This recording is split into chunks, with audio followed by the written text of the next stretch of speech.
Good evening, everybody. Hope you've had a good Tuesday. Welcome to Moving Home with Charlie. I'm Charlie Lambden, and for those of you who are new here, this is where I share my insights from the last 25 years of working alongside estate agents with movers to try and help your move be better. And tonight's live stream is especially for first-time buyers with questions. So if you are a first-time buyer, either who is about to exchange on a property or thinking of offering on a property or has made an offer waiting for, like, if you're actually in the process and you've got questions, I'd love to hear your questions. If you're a first-time buyer that's out there looking at the moment, actually physically viewing, I'd love to hear from you guys as well with any questions or any observations that you've got. And if your first-time buyer is just thinking about starting out in the market and wondering anything about your personal situation you want to ask me, tonight's the night to ask me. Now, before I take a look at your questions, I wanted to do a couple of very quick updates on the market. So today is Tuesday, November the 8th, 2022. There was further, if it was still needed, further negative news or negative confirmation of negative news in the industry. As Persimmon, the home builder, reported a 40% roughly drop in sales, an increase in cancellations to 28%, and a forecast of it getting worse. For those of you who've been watching me for a long time, I don't think you need much more reassurance of what's actually happening out there now. I think it is real, and as per my video a couple of live streams ago, reality really is sinking in now. And within the estate agency industry, there's been this transition from no, it's all going to be fine. Don't worry. There's a slight softening, but it's going to be fine. There's still lots of demand. And now suddenly it's all okay. All right. Prices are going down. It's all going bad. What are we going to do about it? But there's this bizarre absence of any acknowledgement from the industry going, oh dear, we didn't call this, did we? And it has turned out worse than we thought, or worse than we said it was going to be. But guys, just remember, and especially this is aimed at first-time buyers, it is not surprising that estate agents whose job it is to sell their clients' properties for the best price they can make are going to be talking positively, okay? There's a big difference between talking positively and outright lying, of course, and I'm never going to endorse that, but one day, if you buy your house now, you're going to probably want to sell it. And when the time comes for you to sell it, you're going to want an estate agent, and you're going to want them to do and say whatever they need to get your house sold for the best possible price. So just remember that, right? It's moderate your judgment levels on estate agents, because they have truly one of the most difficult jobs you can imagine. If you've never done it, I promise you, I'm not justifying some of the bad conduct that happens in agents, but I can assure you that their job is incredibly difficult and very soul destroying a lot of the time. So just have a bit of humanity and compassion for agents, okay? They are also facing very, very tough times ahead, and jobs are going to be lost. It's going to be rough all around for a lot of people. Now, the next point I wanted to make is I've seen a lot of people commenting and tweeting saying, oh, well, all those greedy buyers putting the market up, and if they, don't shed a tear for anyone losing money because they bought a house, as if somehow they're blaming first-time buyers for the fact that the market has gone up. Well, I don't think it's fair to blame anyone who's buying a home to live in for the state of the market. Nobody wants to overpay. Nobody wants to pay more than they have to. And most first-time buyers have struggled to get into a position where they can buy, and simply wanting to own your home is not a reason for any criticism, I don't think. Do some first-time buyers overextend themselves and thereby place themselves at greater risk? Possibly, but that's a personal choice. But you certainly can't blame anyone for the position that we're in now. Now, when it comes to buy-to-let investors, that is a different question, because of course those people are doing it almost purely for a financial return. They are speculating, they're taking risks, and I think actually that might be coming home to roost for a lot of buy-to-let investors at the moment, who I suspect there are more and more now who are trying to sell or who need to sell, who really actually can't sell. And when I say can't, I mean they cannot achieve a price they need to pay off the mortgage if they're highly leveraged, some of them. And their fixed rate mortgage coming to an end and with a much higher increase, some of them are going to be facing a situation where their rental income is not going to be enough to cover their mortgage payment, potentially, because buy-to-let mortgage interest rates are typically quite a lot higher than first-time buyer homeowner mortgages. It brings me on to the first question I've got. I've got one advanced question. So I can't see the questions yet. I haven't looked at the chat tab, but I hope I've got some first-time buyer questions from you coming up. But I did have a question. Someone sent me a question on LinkedIn earlier. And the question was, why is a house price crash / correction seen as so bad? Now, of course, anything that makes homes, whether you're buying or renting, more affordable is a good thing for the whole country, isn't it? I don't think anyone disputes that. I also don't think any first-time buyers, as in home buyers, as opposed to investors, are particularly keen in prices going up too fast if it means that other people get priced out. Everyone would love everyone else to be able to own a home, right? And the reason that the long underlying reason why prices have gone up so much is not just the availability of cheap credit, but also the shortage of homes, the shortage of affordable homes, made worse. And the more people buy, the worse it gets, etc. But the problem is that the economy, the UK economy, is very, very tightly linked and tied to and twinned with the fate of the housing market. All right. When house prices are going up, it boosts the economy and it boosts jobs and it boosts spending. It doesn't actually make the homeowners any wealthier unless they're selling or borrowing money against the increased value of their home. If people are just living in their home, they're not getting any richer. It doesn't matter if your house price goes up or down in value if you're not selling it or if you're not moving. But nevertheless, it does create improved lending conditions for banks. And the more, because I think bank assets, something like 50% of bank assets, I just read in an article in The Guardian, are related to house prices. So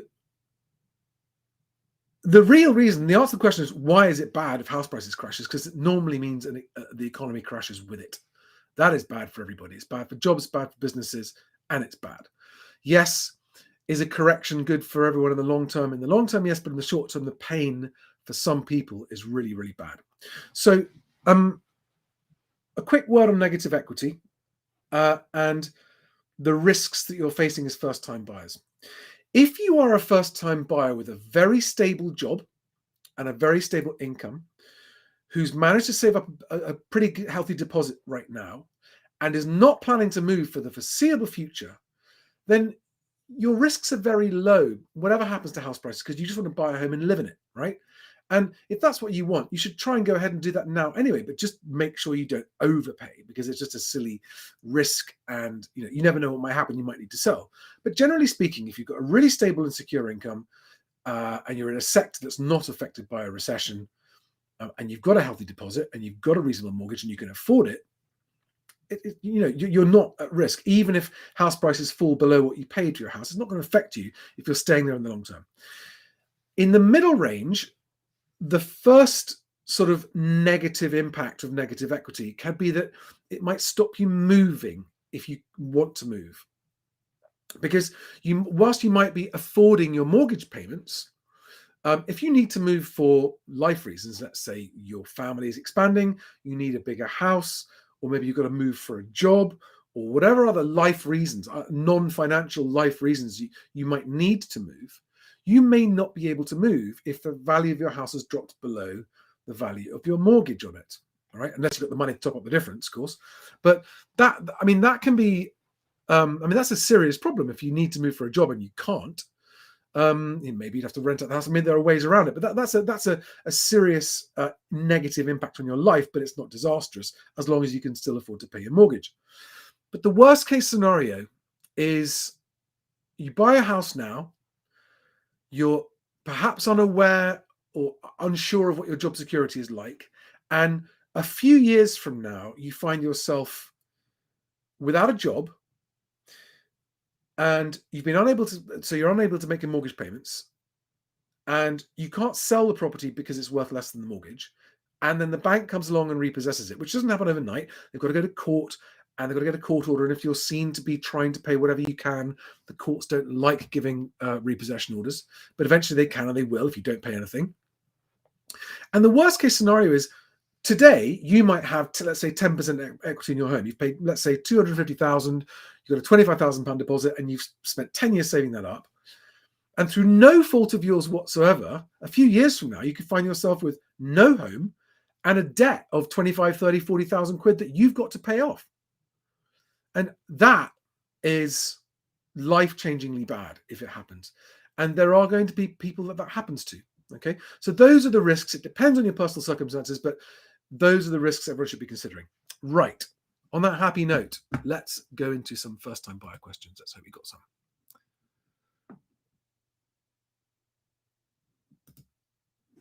This is a great one to start with. The Brox on YouTube says, recently divorced, having to start from the bottom rung again, buying a flat. I have a 40% deposit. No need to rush and buy. Would it be prudent to commit to a 1-year rental instead? In a word, if that was me, I would say yes. Because I think that price falls in the next 12 months will be far greater than any erosion of your deposit from inflation. Thank you for that question. I'm now looking, I know you've got some questions in here.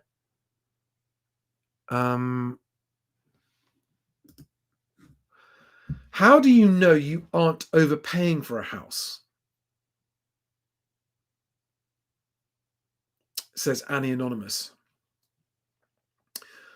Generally speaking, in this market, if you are competing with other buyers to buy a property, I would say you are overpaying. You don't want to be buying a property that's got competing bidders on it unless you can comfortably afford it. Because in my opinion, you are overpaying. Doesn't necessarily matter if you're keeping it long term.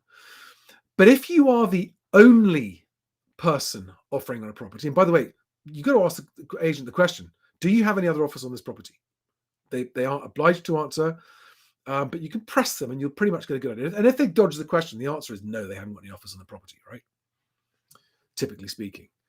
Then you can just disregard it. And basically, you got to figure out from your own experience of the properties you've been looking at locally, what are they worth, what is selling, what isn't selling, and you've got to form your own opinion of the value of that property in that area. Work out what you think the worst case scenario of house price falls is going to be a year or 2 years from now. Factor that into the price, but also add on a bit for the fact that if you waited a year or two, you'd have to pay rent. So maybe that's, and you'll come up with a price that you will know in your gut whether or not you're overpaying or not. And the reason that you'll know is because if you imagine having your offer accepted, right? Let's just say you've chosen a price, you've made the offer, it's been accepted. If you find yourself going, "Ooh, they've accepted my offer, I still feel uncomfortable," your gut feels telling you that you're overpaying. But if you've made an offer which they accept it and you're like, great, I'm excited to proceed with buying this house at that price, even in the current market, then you're probably not overpaying. Your instincts will tell you if you know how to listen to them, is my answer to that question. I hope that's helpful. Next question. So Robert Simmons is just asking, this is a question I get a lot. And forgive me for those of you who've seen previous live streams and I'm repeating myself, but it bears repeating. Don't base your offer on a percentage of asking price, because asking prices can be wildly fluctuating. The same property could be 10% more with one agent than if another agent had listed it at 10% less. You must sort of disregard the asking price of that individual property and just do your research on the local market. Look at the land registry website, find out what the most recent price sales were, figure out what price falls have been in that area and what you think they're going. You've got to figure out for yourself. So don't worry about percentage values, work out the actual monetary value that you think is worth offering. It's not, if you're just picking a percentage of asking price, that's a totally arbitrary figure. Okay. It's difficult to work out the price. I get that, but you will work out what to you is the maximum comfortable price you're prepared to offer on a property and just stick to it. Okay, next one.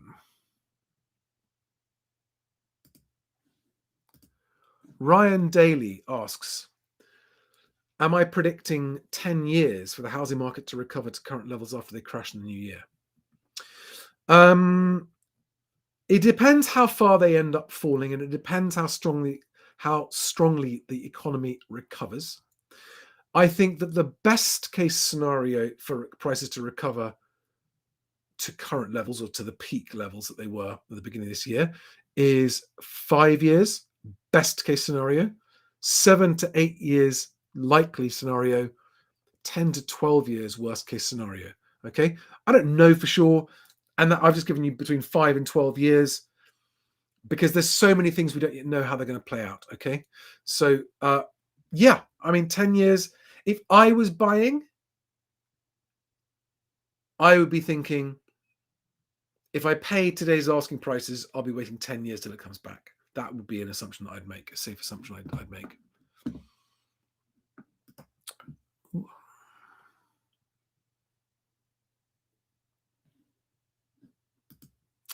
Okay, this is a very good question. Mo on YouTube says, I recently put an offer on a place for 8% below asking, which was rejected. There are no other offers on the house, and you're first-time buyers. Is it sensible to wait for the sellers to be realistic than offer more? Okay, so what you don't know is the seller's situation. It might be that the seller cannot. So if that seller is selling in order to buy somewhere else, they might have a minimum that they can accept on their current property. Otherwise, they can't afford their new place. So it's not a question of they won't drop the price below whatever to what you want. It's a question that they can't, because if they don't get the price they're waiting for, they won't be able to buy their new house. Okay, that's one scenario. Another scenario is it might be a first-time buyer whose fixed rates come to an end and they've got to sell to pay off their mortgage. And it might be if they had a 95% mortgage, they're actually struggling to cover the sale to cover the mortgage. So again, they may not be able to sell it for below a certain price because it won't be enough to settle their mortgage. The third option is, of course, that they're just being stubborn. And in that scenario, yes, it is sensible to wait. And often, if it is a case of the seller just being stubborn, patience as a first-time buyer is your friend and will pay off.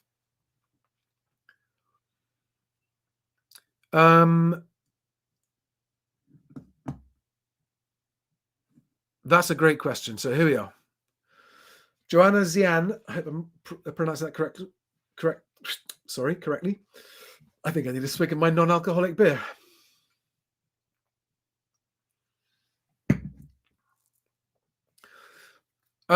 How, as a first-time buyer, do you present yourself to an agent or a seller as a compelling argument for you being the most attractive buyer, apart from having no chain? Okay, that's good. Having a solid deposit, that's good. And being aware of the price is full. Okay. My first thing there is what you don't have in place yet is a mortgage in principle. Unless if you have, it's worth mentioning. Okay. Now, if you're the only buyer in town, then yep, you're a pretty proceedable buyer, but you are not as proceedable as a cash buyer, and you're not as proceedable as a person who's already got their mortgage in principle lined up. Okay. Another thing that you can do is have your solicitor, your conveyancer lined up. That's always a good sign that you're serious. So having a mortgage offer or mortgage in principle ready, nothing to sell is great. Having your solicitor lined up as well, and basically showing them that you are ready to move faster than anyone else in your position is the best you can do.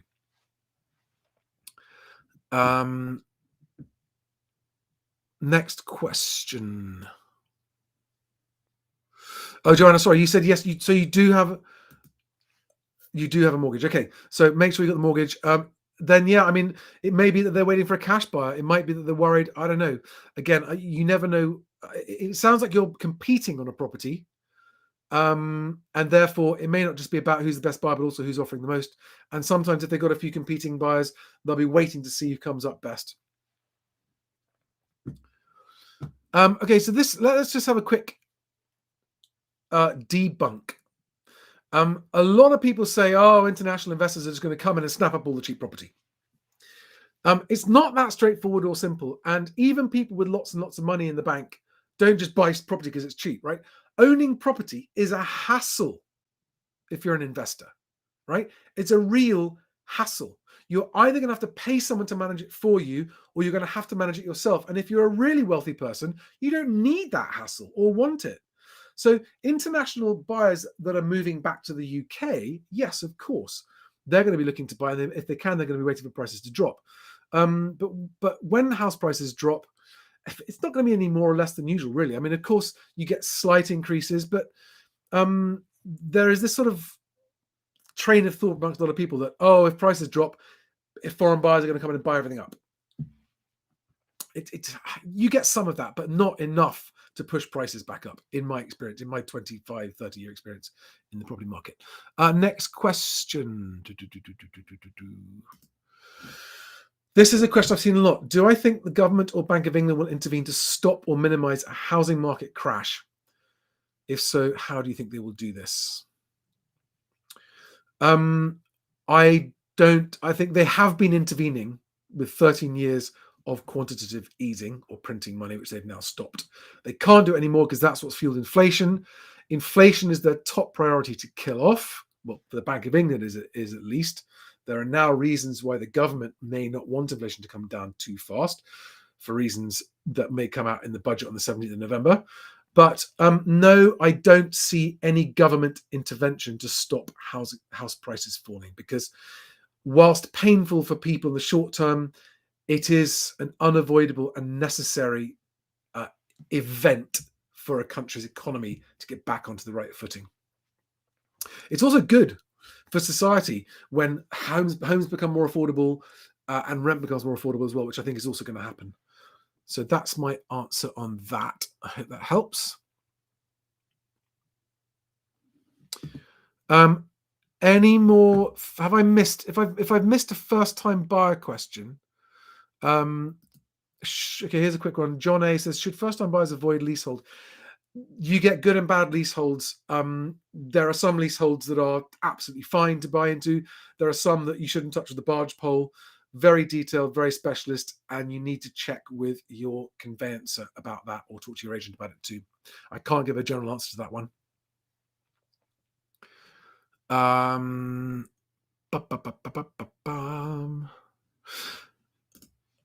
Thomas, hi there, who's a regular on this channel. You're a first-time buyer, but even with a 25k salary, houses will still be unaffordable for a lot of single people. Is there any way around this? I mean, if house prices fall far enough, that will help. Because if house prices fall, you get two benefits of it. First of all, the amount you need for a deposit, or the amount you've got saved up for a deposit, is going to equal a larger percentage deposit than you had before, without you adding any money to it. Excuse me. And secondly, you're not going to need to get such a large mortgage. In terms of any way around the affordability, I mean, you got to talk to mortgage brokers. It depends very much on your personal situation as to how much you can get lent. Different lenders make different offers to different people. And it really is, if you're needing to stretch yourself a bit to get into a home, a really good mortgage broker is what you need. And on that note, guys, I am talking to some really good mortgage brokers about a link up to try to help.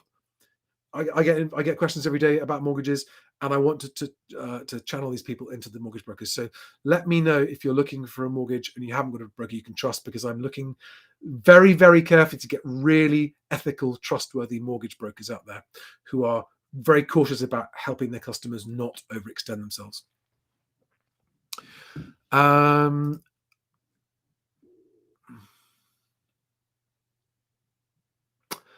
Bear with me while I find another question.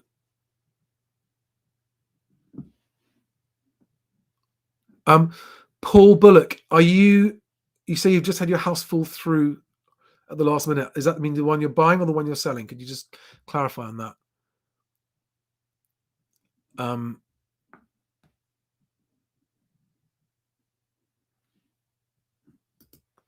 Here's a good question. LW on YouTube, who apparently has got wonderful fingernails. Will buying property really be more accessible for first-time buyers with the upcoming reductions, given mortgage lending criteria may become more rigorous? Yeah, in a word, buying property is going to become more accessible for first-time buyers, assuming you've got a decent deposit, because you are still going to be as lendable to afterwards as you were before, there may be fewer products available to you. But if you were already in the market for being offered a mortgage, you're likely to get one. And of course, don't forget, even if the criteria is slightly more rigorous, the lenders are going to be much happier about lending on property just after prices have fallen. It's going to be much safer for them. I hope that helps.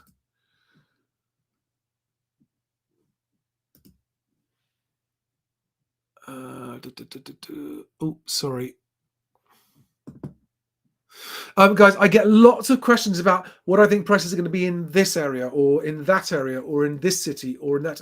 Forgive me, I know the ins and outs of a estate agency world, but I do not, off the top of my head, know about every individual local property market. Every single one of them is very highly localized and specialized. And what all of you need to do if you're serious about moving is find an agent that's been there a long time, a really experienced agent, especially if you're selling, because it's absolutely key that you get the pricing right when you come to sell.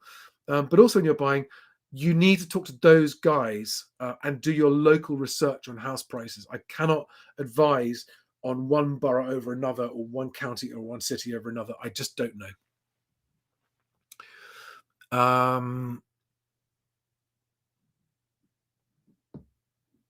Okay, Paul. Paul Bullock says, just had a house fall through at the last minute. Should we sell while we can, then we can move in with parents and wait for the drop? Worried about waiting and then interest rates being too high. Guys, I think interest rates... I am not a mortgage broker. I am not an interest rate specialist. This is a totally amateur opinion about interest rates. But I don't think they're going to go a lot higher than they are right now, even if the Bank of England raises rates a bit more. Unless the Bank of England's base rate goes well above 4%, I think we're kind of at peak mortgage rate at the moment. And so I wouldn't be worried about mortgage rates going yet higher if you're buying. I think the downward movement in house prices is going to be far more beneficial than any remaining increase in mortgage prices. But if I was buying today, I would be looking at a standard variable rate or what do they call it? A tracker rate mortgage for the first couple of years. They're quite a lot cheaper than the fixed rates. I would be seriously considering that.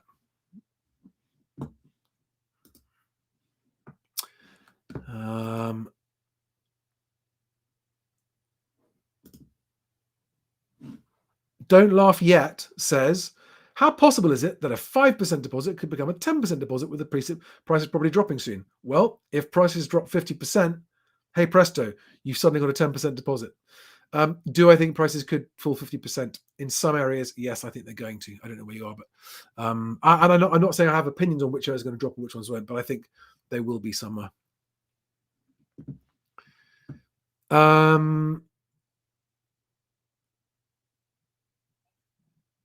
Okay, people keep saying when is the best time to buy. If you mean, I mean, the best time to buy is always if you need a home, buy one now. If you mean when are you going to get the best value? Because again, guys, you've got to remember that acquiring and having a house to live in is a non-financial requirement to begin with. It just happens to cost money. And if you're buying it as a home to stay for a long time, you shouldn't over-obsess about the price and the value. But if you're someone who's got time to wait and you want to wait until you get the maximum value for money when buying, I think that if it was me right now and I was in a position to buy, I would probably be renting for a year. I'd do a 6-month assured short tenancy with a rolling 1 month or 2-month notice period after that. I'd be waiting at least 6 months. And I think the best bargains are going to start at about this time next year, about a year from now, about November next year. November, December 2023 is when there's going to be some real bargains, because this is all happening in slow motion.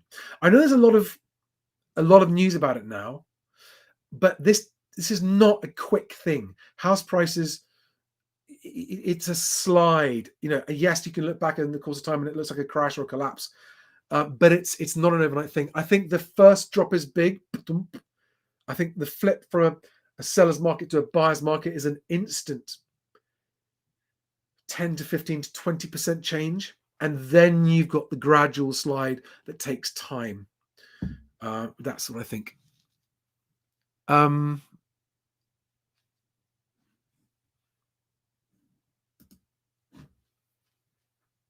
As a first-time buyer, is it better to stretch the budget to buy a better house and take advantage of the stamp duty saving rather than buying a cheaper and run-down property? I'm sorry, Adam, I'm not quite clear on that question. That would depend on the answer to that would have to depend on the specific properties you were comparing between. I can't really give a general answer on that. Okay. Here's a good one. Joseph Thompson, first-time buyer going through the purchase process at the moment, keen to renegotiate on price, but wondering how to use the current market as justification given the uncertainty. You remember this, all first-time buyers, especially people like Joseph thinking about renegotiating, you do not have to give a reason. Okay?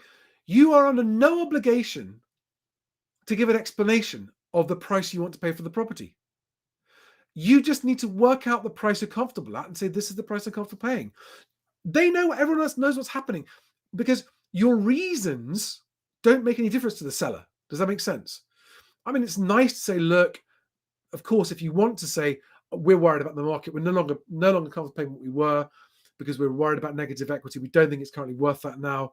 So because of that, this is our new offer. They may or may not accept it. But, all a seller is going to think when you renegotiate is, am I going to get a better price than that anywhere else? If yes, they'll reject your offer. If no, they'll accept it if they're able to accept it.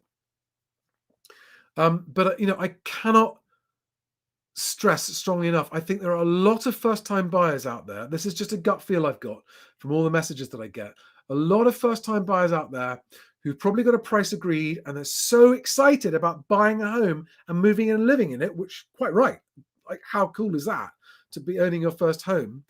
That they're probably overpaying. I had someone message me and actually say that my videos helped them pull out of what they called a foolish purchase back in August, that they're really relieved they pulled out from. So if you are a first-time buyer and your gut feel tells you you're overpaying, then you are overpaying, and you need to talk to your mortgage broker first about whether or not you can renegotiate the price without losing your mortgage offer. And then you need to go to the agent and say, I'm no longer comfortable paying the price we've agreed because of everything in the news and the economy. So sorry, but this is our new price. We understand if they can't accept it. If they can't accept it, we'll walk away. But if they can, we can proceed straight away. That's the way to deal with that. I have done a video on this. If you go to my YouTube channel and you'll just search for it, how to renegotiate when buying a property. There's a video where I explain in detail the best way to go about it.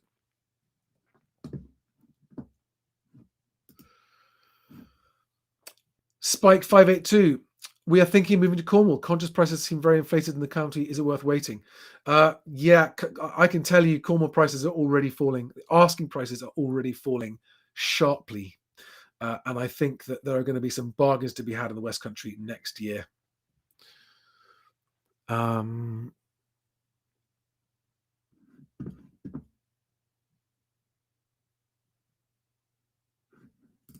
Good question here. What happens when your house has gone into negative equity and it's time to remortgage? Only your mortgage broker can answer that question, but it's not going to be pretty. All right? Because if you can't remortgage, you're going to be forced onto your standard variable rate, which if you can afford, that may be the only option you're left with. I mean, any mortgage brokers listening on this, please chime in and let me know.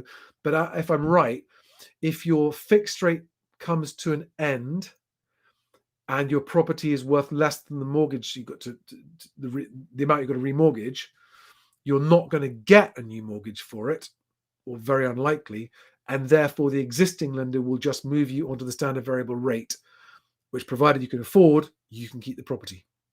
That's my understanding of that situation.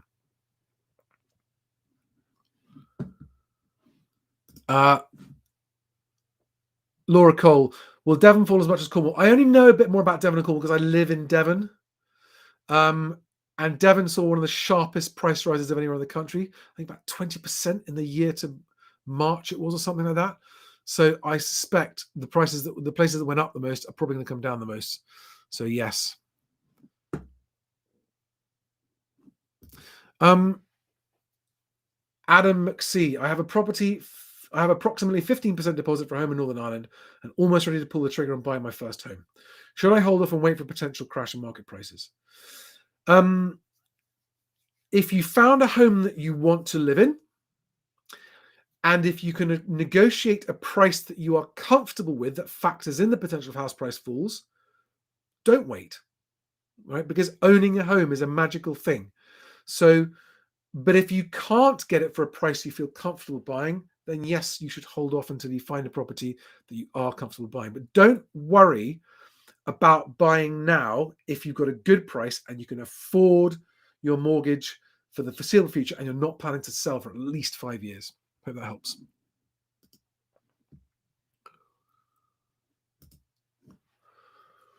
Christian Serrano, we are first-time buyers with a good deposit, but prices in our area of South London are out of reach by about 100k. We want to stay in the area and can wait, but is it realistic the prices will fall this much? Yeah, in a word, yes. Are you saying that asking prices are out of your reach by about 100,000? Can you answer me that question?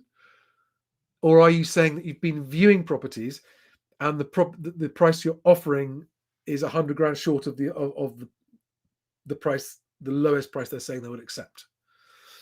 Because in London, yeah, I'm afraid that prices are going to fall by comfortably that much, I should think. Just based on the limited information you've given me, I think, yes, it's realistic to wait for prices to fall that much.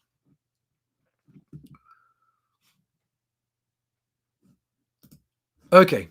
Don't Laugh Yet says, this talk of negative equity and repossessions presents like scaremongering. How big will this potential issue actually be for UK buyers? Well, it'll be different for all UK buyers. If you're a buyer that can afford your mortgage, it won't affect you at all. If you can't and you lose your job, it'll affect you badly. So it's a massive issue. So it's not like a overall issue for UK buyers as a whole. It's either a fucking nightmare, life-changing, shitty nightmare, right? When it happens, I promise you, it is life-changingly bad if you lose your home. And it's going to happen, right? There are people who bought in 2021 who are going to be coming to the end of their two-year fixed term in 2023 and are not going to be able to afford their mortgage, and their house will no longer be worth what they paid for it. And some of those people are going to lose their jobs as well, and they are going to have their house repossessed. How big a potential issue is that for an individual? Nightmare.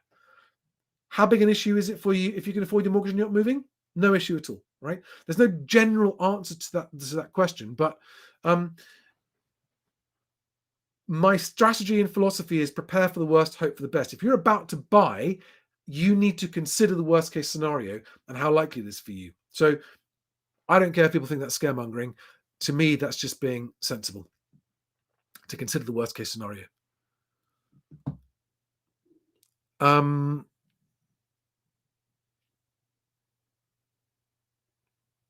I don't think you can get mortgages on probation, but again, mortgage questions like that are for mortgage brokers. I'm not a mortgage broker. Struggling to. I do get a lot of questions about shared ownership. I'm afraid I don't really know the ins and outs of it, other than there is a lot more complexity in shared ownership properties. It's not as straightforward. But you can, I think you can move in and then get out of them. But it's just a bit more complicated if you want to. That's a good question. Are houses in student areas not going to fall in value as much as other areas? Yeah, the strong student towns tend to resist price falls. They tend to hold up a bit better because the student market is typically less affected by recession than the rest of the market. It's a very general, vague thing, but if it's a very big student population, it tends to hold prices up a bit. Yeah, Christian, if asking prices 100k, you should be out there looking now. There will be sellers dropping by 100k to get a deal over there. You might have to view 10 properties to find the one that is, but I wouldn't be waiting. If you need to move now, if you can wait, then wait. It'll get easier. But if you don't want to, You don't need to. I think you can start looking already now. Okay, Lewis, you keep asking me this question. I'm going to give you your right. Everyone, read the question on there while I dig up an exact quote from my quantitative analyst friend, and I'll read to you what he says.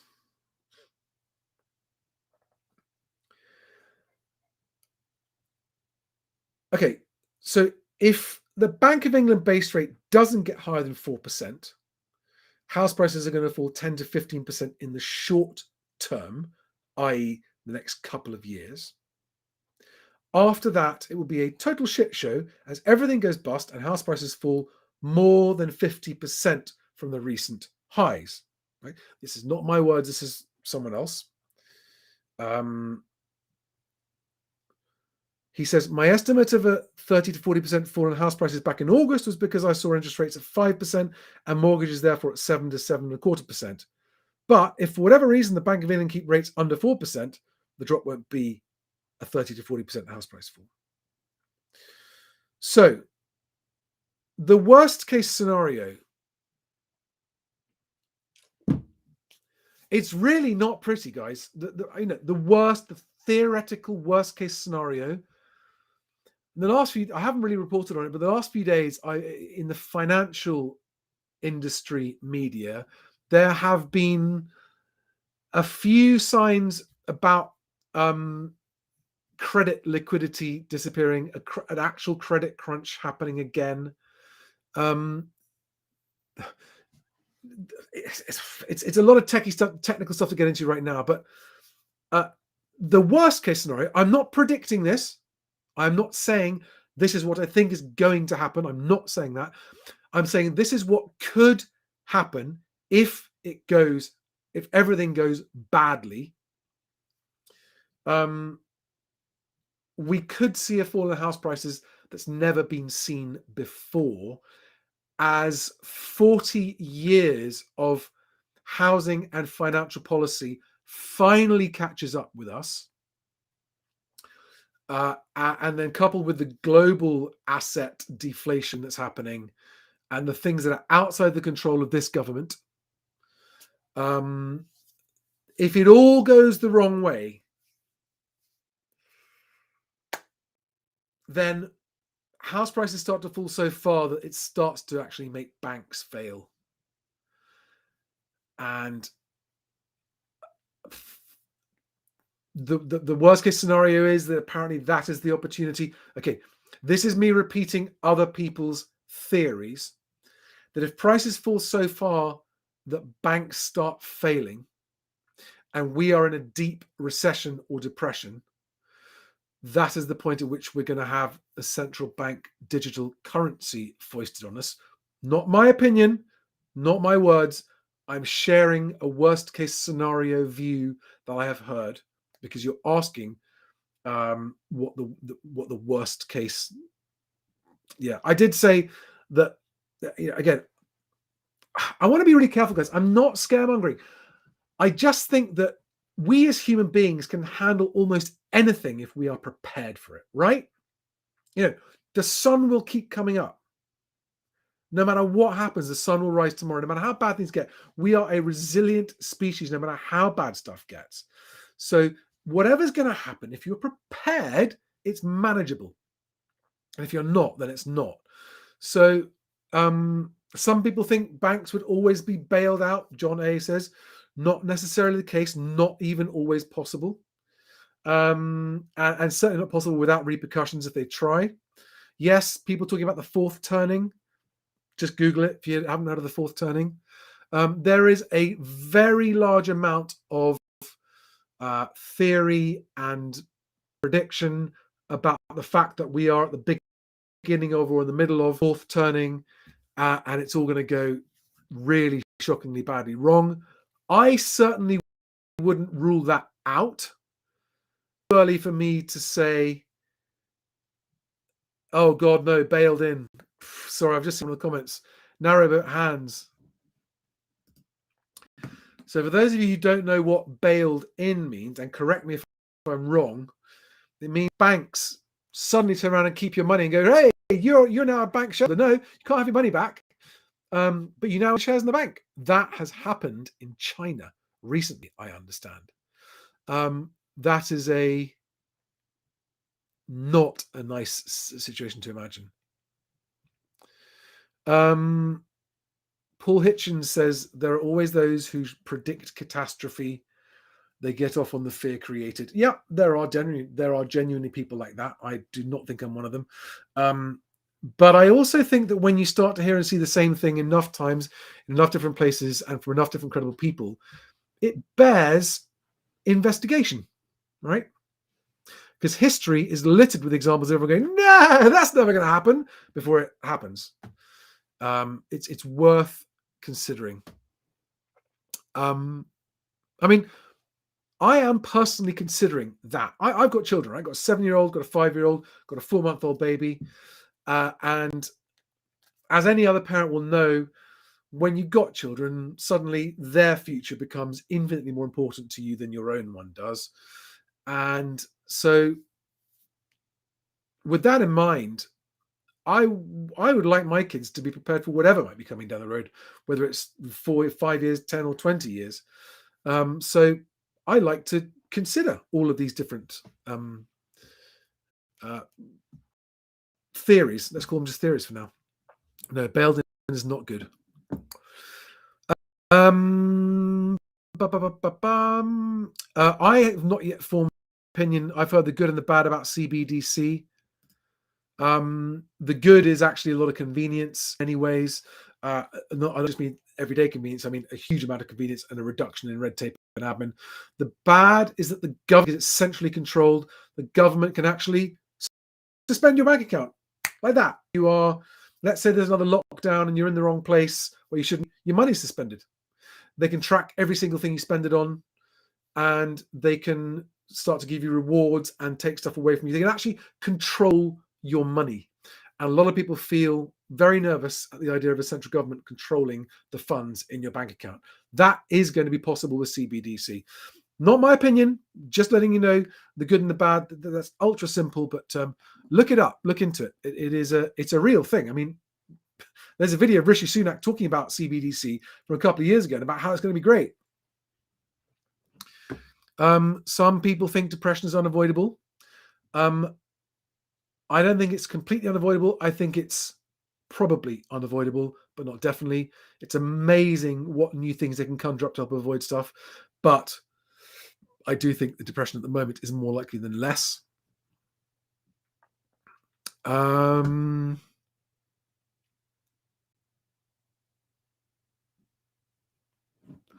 Right. Don't laugh yet. This is your third question tonight. I'm doing well. I'm getting thirsty. This was supposed to be a quickie. What will happen to new build flats sold at a premium to first-time buyers with Help to Buy? Just today, yesterday, I had a message from somebody who bought a flat in London using the London Help to Buy, who is now in negative equity and doesn't know what to do. And I got into a discussion with them in private messaging. And just looking at it purely objectively, they're now on the hook for the 40% government loan plus the mortgage. Their equity has gone. Their repayments are going up because of the mortgage fixed interest rate coming to an end. Their government loan is now subject to interest and inflation. So they're looking at significantly increased repayments for a property that's worth less than they paid for it. And aren't sure if they can actually make the payments, therefore what's going to happen.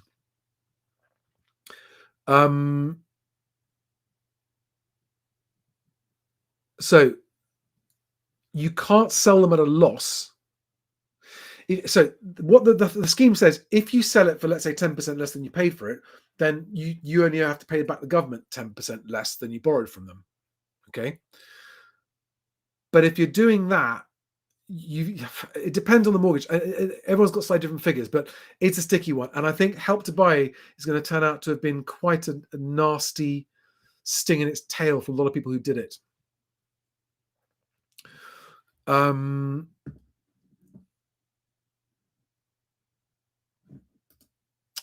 Royston Vehicles. You went to court 7 times to defend yourself against repossession, and the lender even put up a for sale sign outside on Christmas to force you out. Thank you. You've told me, you sent in your story about your negative equity from 2008, isn't it? It's really worth people hearing about it, because I think to a lot of people who've bought in the last 5-10 years, negative equity is just something that used to happen in the past, and I think it really helps for people to get familiar with it. First time buyer question. What's one piece of advice for first-time buyers looking to buy in the next year, looking to buy it in South London and desperate not to get gentrified out of my hometown? That's Dylan FT. Yeah. Honestly, if you're a first-time buyer, I'll keep saying this. The best advice, if you really want to find somewhere, is to just be out there and looking at as many properties as you can. Every single property that you look at, whether you like it or not, whether you offer it or not, will inform your understanding of that local market. And you will get to know the agents. The agents will know that you're serious. And when that absolute bargain comes along, you are going to be front and center in the agent's mind. And they're going to take you to see it because they know you're serious and you've been out there looking. And when you see that property, you'll know that that property is being sold at a price that makes sense for you in that area. So my one piece of advice for all first-time buyers, but especially in the scenario, Dylan FT, that you're talking about, is be out and be looking, physically viewing with the agents. Right now, agents are much, much keener to be showing people around property than they were a year ago. Right now, they need to show their sellers that they've got people looking. Otherwise, it looks like they're not doing their job. So you'll find agents much more receptive to showing you property now than they were 3 or 6 months ago even. So that's my piece of advice. Get out and look. If you're actually in a position to buy, when you find something that's not overpriced, that's my piece of advice. Yes, hedge funds, there are people talking about global hyperinflation. Again, it's not my area of expertise, but there's a lot of talk about it, and there's a lot of reasons why it could happen, and it is a possibility I'm certainly considering.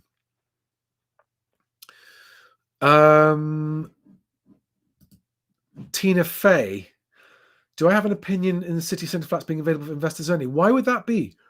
I mean, why would city centre flats only be available for investors? I haven't heard about that before. Could you just elaborate on what you mean by that question? Dan Hale. If you've had a Help to Buy application approved and are now using it, because obviously the new application stopped on the 31st of October. From memory, I think you've got until the 31st of March. Is that right? To actually find something and buy it. I think if you haven't bought by March, it's going to be too late anyway. So you're going to have to talk to your mortgage broker and stuff to see how late you can leave it. Basically, 20% Help to Buy. If you still want to go ahead and do it, but be very, very careful. Make sure you can afford your mortgage for a long period hence, and don't worry about it. Make sure you don't need to sell the next 5 years at least. The longer you can leave it, the better.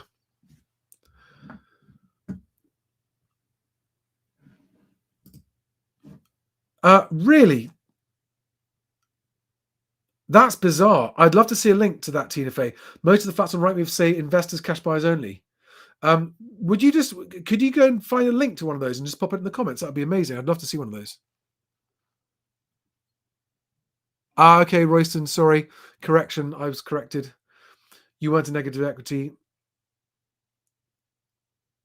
Right, okay, forgive me. There's some great advice I agree with. John A. If you are young, like most first-time buyers, maximize your salary. Young people never know their true worth. That is true. That is true. It's amazing how many people would be paid more if they had just asked, provided the employer's in a position, obviously, where things are going well.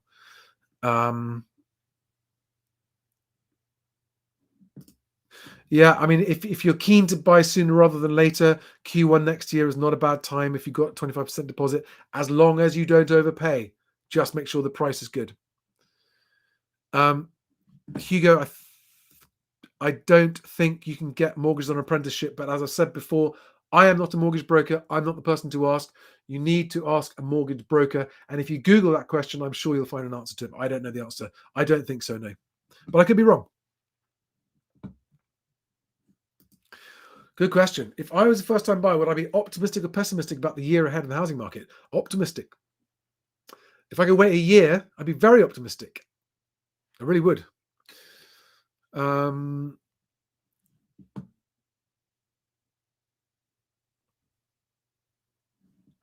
Guys, I'm going to call it now. It's been nearly an hour. I've been bambling on for nearly an hour. It's almost as if it's got alcohol in it, but it hasn't.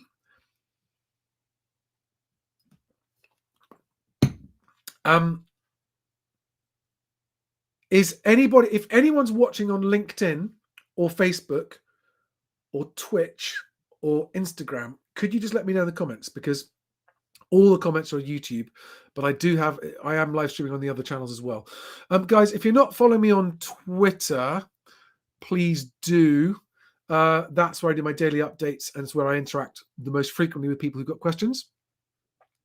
Otherwise, thanks again for your time. Thank you for all of you for watching the previous videos. I can't believe the number of views they're getting. It's really fantastic.